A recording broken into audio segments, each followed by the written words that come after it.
ஓகேங்களா. ஸ்பெம்மோட life span பார்த்தோன்னா 48 hours. ஆனால் ஃபெம் வந்து ஸ்பெட்டிலாக இருக்கிறது எவ்வளோ நாள் அப்படின்னு பார்த்தோன்னா 24 ஹவர்ஸ் தான் ஸ்பெட்டிலாக இருக்கும். ஓகேங்களா, மூமெண்ட்டு. ஓகேங்களா, அதாவது எவ்வளோ நேரம் அப்படிங்கிறது அந்த லைஃப் ஸ்பேனில் நடக்கிறது இல்லையா, அதுதான் சொல்லுவாங்க. ஏன்னா அந்த 14 டேஸ்க்கு தான், அதுக்காக தான் ஓவலேஷன் வந்து கரெக்டாக 14 டேஸ். நோட் பண்ணிங்க இதில்.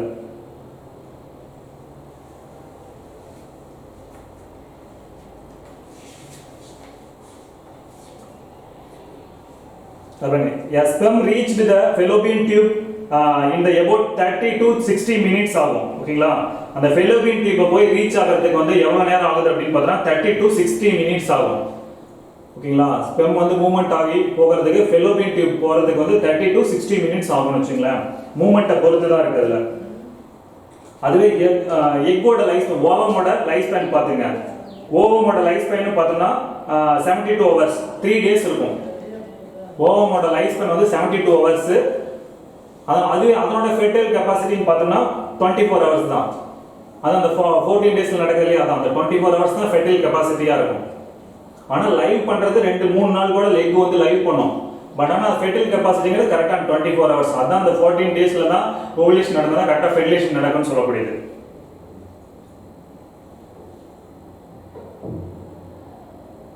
அந்த ஹயாலுரினேஸ்ங்கிற என்சைம் இருக்கு இல்லையா, அதுதான் இந்த இடத்துல இருக்கக்கூடிய செக்ரேட் ஆகக்கூடியது. ஹயாலுரின் அக்ரோசோம்ல இருக்கக்கூடியது ஹயாலுரினேஸ். அது வந்து பெனிட்ரேட் பண்ணி போறதுக்காக பயன்படுத்தும் வச்சுக்கலாம். ஒரு மெச்சூர் ஸ்டெம்மா இருந்ததுன்னா அது வந்து ஹெட் இருக்கணும், டெய்லு எல்லாமே இருக்கணும்னு வச்சுங்களேன். அதாவது இந்த 300 to 400 மில்லியன் இருக்கு அப்படின்னா அதுல வந்து எல்லாமே டெய்ல் இல்லாம இருக்கலாம், நெக் இல்லாம, தலை இல்லாம, இது மாதிரி கரெக்டா கிரௌத் ஆஃப் மெச்சூர் ஸ்டெம்மா எல்லாமே நிறைய இருக்கலாம்னு வச்சுங்களேன். மூவ்மெண்ட் இல்லாம இருக்கலாம். சிரியாவில் போயிட்டு சிக்கிட்டு அதோட மூவ்மெண்ட் இல்லாமல் அப்படியே இறந்துடலாம்னு வச்சுங்களேன். கரெக்டாக மொட்டிலிட்டியோடு இருக்கிறது மட்டும்தான் போயிட்டு ஃபியூஸ் ஆகும்.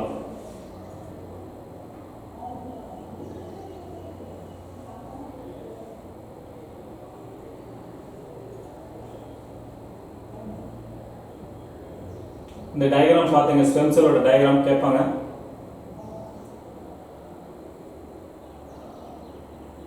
அதில் பாருங்க, the human male ejaculate about 200 to 300 million sperms during coitus. For normal fertility, around 60% of the sperm must have normal shape. 60% of sperm மட்டும் தான் நார்மல் ஷேப்பா இருக்குமாமா. மீதி 40% அப்படின்னு பார்த்தோம்னா must show vigorous motility. அது வந்து motility இல்லாம இருக்கக்கூடியது சொல்றாங்க. The sperm is the smallest human cell. Note பண்ணீங்க, ஆல்ரெடி சொன்னேன் இல்லையா, sperm cell வந்து பார்த்தோம்னா ரொம்ப smallest in human cell. அதே ovum or egg is the largest human cell. Largest human cell பார்த்தோம்னா எக் தான். நோட் பண்றீங்களா? பதில் okay. Male produce more than 500 billion sperms that life time. அவங்களோட லைஃப் ஸ்பேன்ல எவ்வளவு ஸ்பெர்ம் ப்ரொடியூஸ் பண்றாங்க அப்படின்னு பார்த்தோம்னா 500 பில்லியன் ஸ்பெர்ம்ஸ் லைஃப் ஸ்பேன்ல. பில்லியன் நோட் பண்ணீங்க. ஏன்னா அவங்களுக்கு தான் ஒரு மெனபாஸ்ங்கிற மாதிரி ஃபீமேலுக்கு இருக்கிற மாதிரி அவங்களுக்கு வந்து எதுவுமே இல்லை இல்லையா. 80 வயசு 90 வயசுல கூட அவங்களுக்கு அந்த ஸ்பெர்ம் ப்ரொடக்ஷன் இருக்கும் சொல்றதுதான். அதுக்கு மேலுக்கு இருக்கக்கூடிய ஃபீமேலுக்கு இருக்க முடியாது. அவங்களுக்கு மேலுக்கு இருக்கக்கூடிய மெனபாஸ்க்கு என்ன நேம் சொல்லியிருந்தேன்?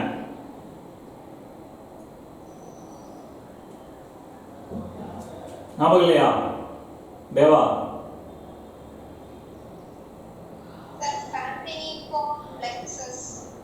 அது வந்து இது அதாவது என்ன சொல்றது, அந்த தெர்மோ ரெகுலேட்டர் வந்து ஸ்குவாட்டம்ல இருக்கக்கூடியது, அது வந்து மைனஸ் பண்ணக்கூடியதா. ஓகேங்களா, ஸ்பெர்மினிஃபார்ம் பிளக்ஸ்ங்கிறது அந்த தெர்மோ ரெகுலேட்டர் இல்லையா, ஸ்குவாட்டம் சாக்ல தெர்மோ ரெகுலேட்டேஷன் நடக்கிறதுக்காக யூஸ் பண்ணக்கூடியது. அதுதான் பார்த்தீங்கன்னா அந்த அப்டோமின்ல 37 இருக்கு அப்படின்னா ஸ்குவாட்டல் சாக்ல வரப்ப 34 பண்றது எதுன்னு பார்த்தா அந்த ஃபெமினிஃபார்ம் பிளக்ஸ். நான் சொல்றது அந்த ஃபீமேலுக்கு வந்து மெனபாஸ் 45 to 50 ஏஜ் நடக்குது இல்லையா, அதே மாதிரி மேலுக்கு வந்து எந்த ஏஜ் குரூப் கிடையாது. ஆனா அதுக்கு நேம் இருக்கு. என்ன நேம் சொல்லியிருந்தேன்? ஆண்ட்ரோபாஸ் சொல்லியிருந்தேனா இல்லையா? அதுக்கு பேர் தான் ஆண்ட்ரோபாஸ். கன்ஃபியூஸ் பண்ணிக்காதீங்க நஸ்ரின். ஓகேவா?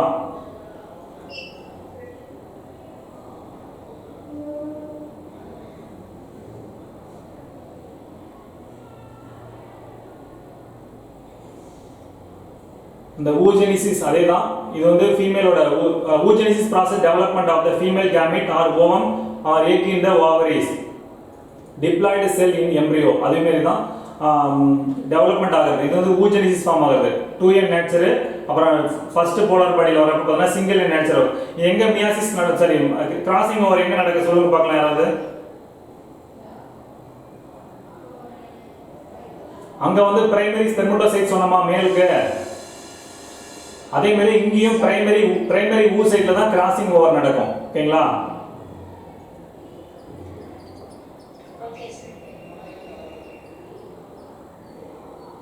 oogenesis process of development of female gamete. ovaries egg வந்து ஓவா ஃபார்ம் ஆகுது.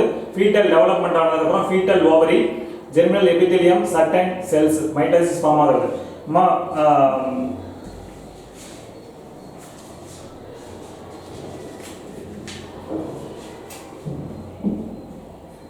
ஃபீமேல் பொறுத்த வரைக்கும் அவங்களோட எக் பார்த்தோம் அப்படின்னா எம்பிரியானிக் ஸ்டேஜ்ல கிட்டத்தட்ட நம்ம இங்க பார்த்தோம் இல்லையா 500 பில்லியன் ஆஃப் ஸ்பெர்ம்ஸ் சொன்னோம் இல்லையா, அதே மாதிரி ஃபீமேல் பொறுத்த வரைக்கும் பார்த்தோம்னா அவங்களோட எம்பிரியானிக் ஸ்டேஜ் சைல்டு பெர்த் குழந்தையா இருக்கிறப்ப பார்த்தோம்னா கிட்டத்தட்ட 600 மில்லியன் இருக்கும். அவங்களோட எம்பிரியானிக் ஸ்டேஜ்ல இருக்கிறப்ப இந்த கரு அம்மாவோட வயிற்றுல இருக்கிறப்ப சொல்றது எம்பிரியானிக் ஸ்டேஜ்ல ஒரு ஃபீமேல் சைல்டு வந்து இருக்குன்னா அவங்களோட மதர் பாடியில சைல்டா இருக்கிறப்ப பார்த்தோம்னா எம்பிரியானிக் ஸ்டேஜ்ல 6 மில்லியன் இருக்கும்.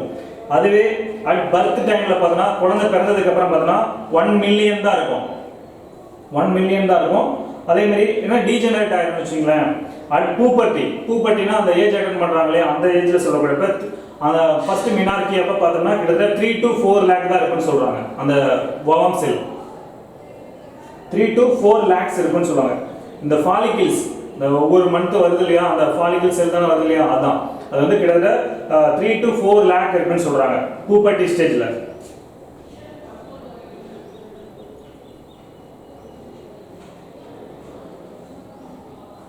அந்த குரோமோசோம் இது நோட் பண்ணீங்க. இது வந்து டோட்டலா 46 குரோமோசோம். ஓகேங்களா, மறக்க கூடாது. பேர்ல கேட்டாங்கன்னா 23 pair of chromosome, total number of கேட்டாங்கன்னா 46 chromosome.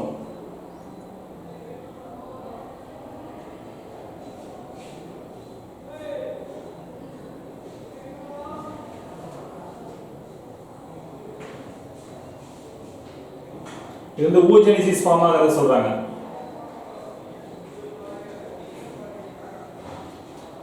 Stages of oogenesis. Multiplication takes place in ovaries of female fetus, unborn female body. ஓகேங்களா, இது வந்து ஃபர்ஸ்ட் ஸ்டேஜ்ல ஊகோனியம் சொல்லக்கூடியது, மைட்டாசிஸ் டிவிஷன் நடக்கூடியது ஊகோனியம். அங்க அப்புறமேட்டு பிரைமரி ஊசைட், அப்புறம் செகண்டரி ஊசைட், அதுக்கப்புறம் பார்த்தோன்னா செகண்ட் போலார் பாடிஸ்ல இருந்து ஆல் டீஜெனரேட்டட், இதெல்லாம் டீஜெனரேட் ஆயிட்டு ஒன்று மட்டும் வரக்கூடியது, அதான் மெச்சூர் ஓவம் சொல்லக்கூடியது. இதெல்லாம் டீஜெனரேட் ஆகிடும், ஒன்று மட்டும் மெச்சூர் ஓவமா இருக்கும். அந்த மெச்சூர் ஓவம் தான் சைகோட், 2n சைகோட்டா ஃபார்ம் ஆகுது. ஓகேங்களா, இது வந்து ஒவ்வொரு ஸ்டேஜ் சொல்றப்ப ஃபர்ஸ்ட் மல்டிப்ளிகேஷன் ஃபேஸ், அப்புறமேட்டு growth ஃபேஸ், அப்புறமேட்டு பார்த்தோன்னா மெச்சுரேஷன் ஃபேஸ். இந்த 3 ஸ்டேஜ்ல தான் பார்த்தோம்னா குரோமோசோம் டெவலப் ஆகுது. oogenesis process of development if fertilization அப்படின்னு பார்த்தோம்னா அது எந்த ஃபெர்டிலைசேஷன் நடக்கிறது சொல்றாங்க. அக்காசின் எக்கு ஸ்பெர்ம் சேர்ந்தா சைகோட் ஃபார்ம் ஆகுது. நோட் பண்ணீங்க. does not occur suppose fertilization நடக்கல அப்படின்னா secondary meiotic division never completed, so egg disintegrates. ஓகேங்களா, அதாவது எக்கு ஸ்பெர்ம் ஃபியூஸ் ஆனா மட்டும் தான் சைகோட் ஃபார்ம் ஆகுது. சப்போஸ் ஃபியூஸ் ஆகல அப்படின்னா அது வந்து என்னன்னா ஒரு ஒவ்வொரு டைமும் மென்சுரல் சைக்கிள் அப்ப வரக்கூடியது எல்லாமே பார்த்தா ஒரு ஃபெர்டிலைசர் எக்கா தான் வெளியில வருது. ஓகேங்களா, ஃபியூஸ் ஆகாத ஒரு ஃபெர்டிலைசர் ஸ்பெர்மோட ஃபியூஸ் ஆகாத ஒரு அன்ஃபெர்டிலைசர் எக்கா தான் வெளியில வருதுன்னு வச்சுங்களேன். Only one haploid nature. அதுல அந்த லேயர் ஸ்ட்ரக்சர் ஆஃப் ஓவம்ல கேட்பாங்க உங்களுக்கு. டயகிராம் நீட்டா இல்ல, இதுல காமிக்கிறேன்.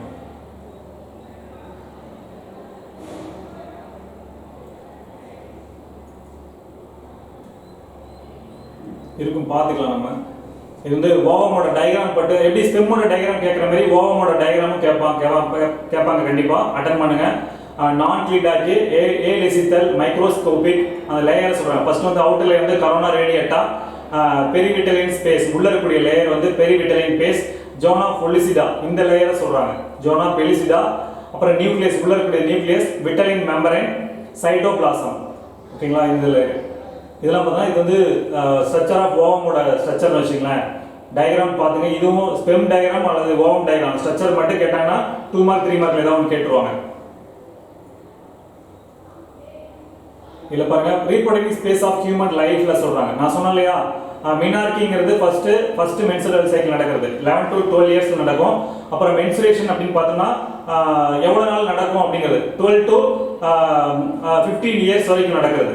அதாவது மென்சுரல் சைக்கிள் நடந்துட்டே இருக்கு இல்லையா எவ்ரி மந்த் நடக்கிறது வந்து 12 to 15 இயர்ஸ் வரைக்கும். அப்புறம் மெனோபாஸ் ஸ்டாப் ஆகுறது 15 இயர்ஸ். அது அப்ராக்சிமேட்டா கொடுத்துருக்காங்க. ஆக்சுவலா புக்ல இருக்க மாதிரி பாத்துங்க 45 to 50 இயர்ஸ் வரைக்கும் ஆஃப்டர் டெத் வரைக்கும். இந்த 3 ஸ்டேஜ் தான் என்ன சொல்றாங்கன்னா அந்த பீரியட் சொல்றாங்க. Once in every 28 days or 29 days ஓகேங்களா நடக்கக்கூடிய மென்சுரல் சைக்கிள்ல ஃபர்ஸ்ட் இதுதான் பார்த்தா female from the menarche puberty menopause except the during pregnancy.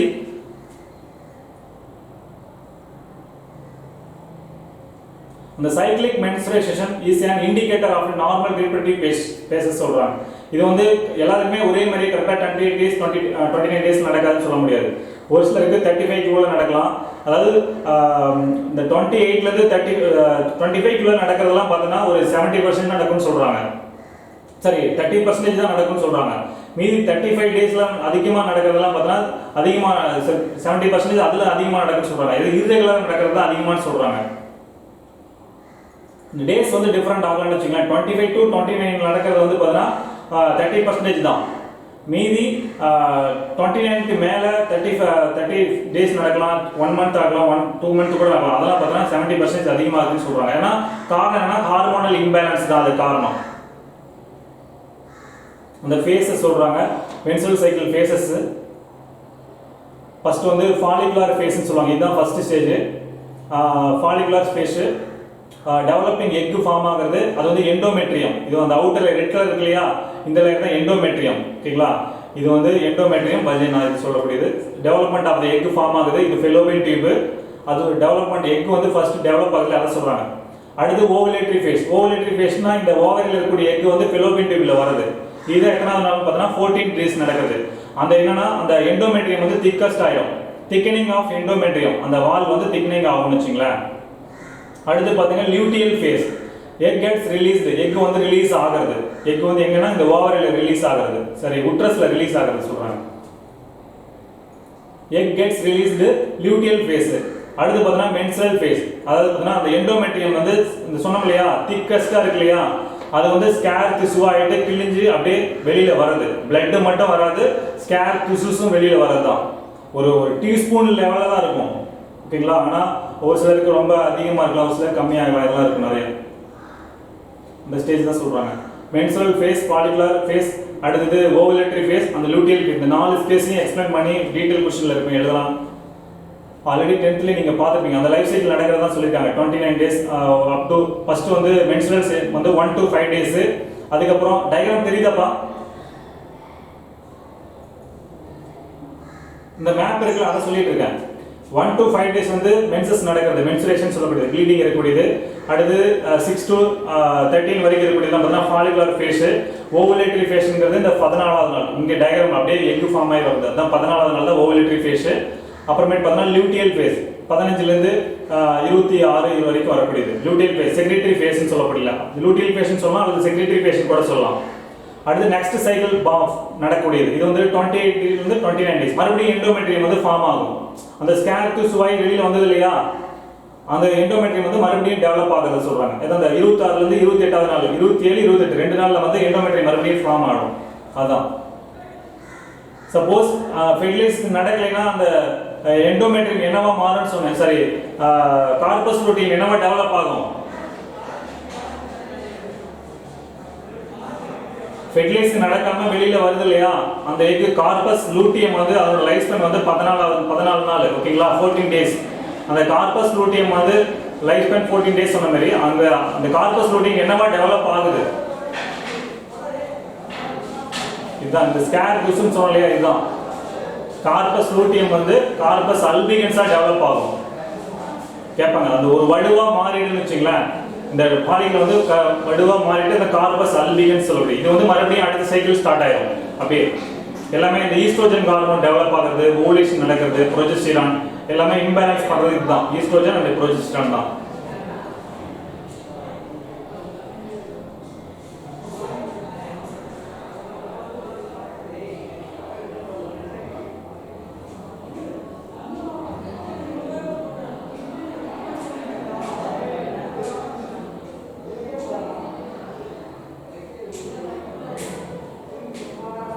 Suppose in the PCOS system சொல்லுவாங்க இத பாருங்க women with the PCOS may experience irregular menstrual cycles. இது வந்து irregular menstrual cycles சொல்லக்கூடியது.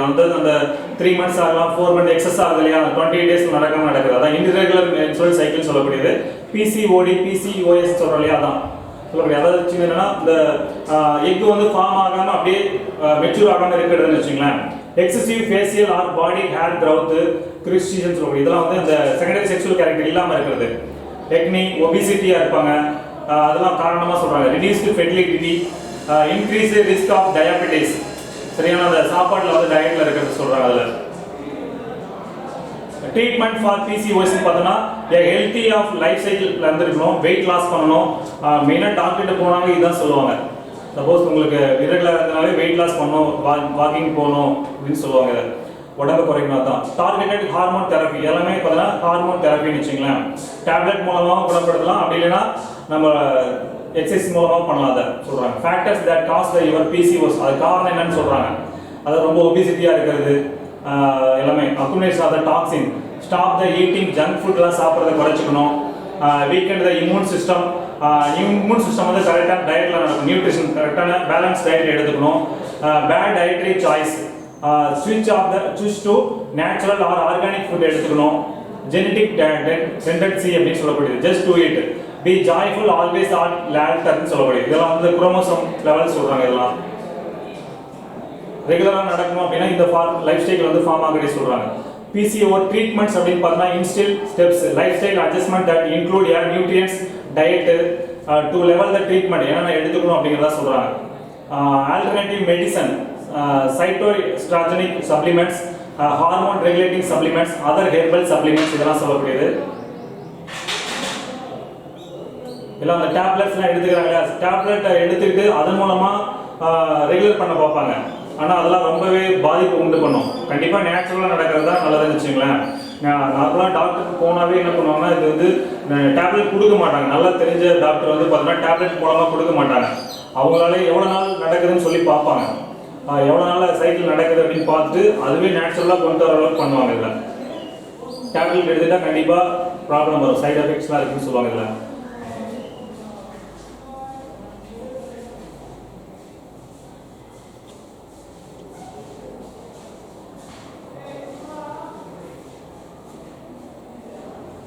ஓகே மறுபடியும் நான் பர்த் கண்ட்ரோல் மெத்தட் மறுபடியும் next கிளாஸ்ல பார்க்கலாம்ப்பா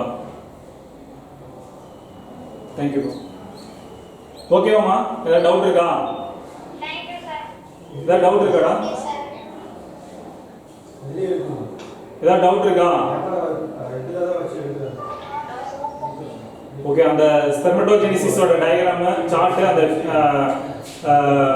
ஊஜெனிசிஸோட சார்ட் அதே மாதிரி ஸ்பெம்மோட டயகிராம் ஊஜெனிசிஸோட டயகிராம் அதெல்லாம் எனக்கு டயகிராம் பண்ணி போஸ்ட் பண்ணுங்க ஓகேவா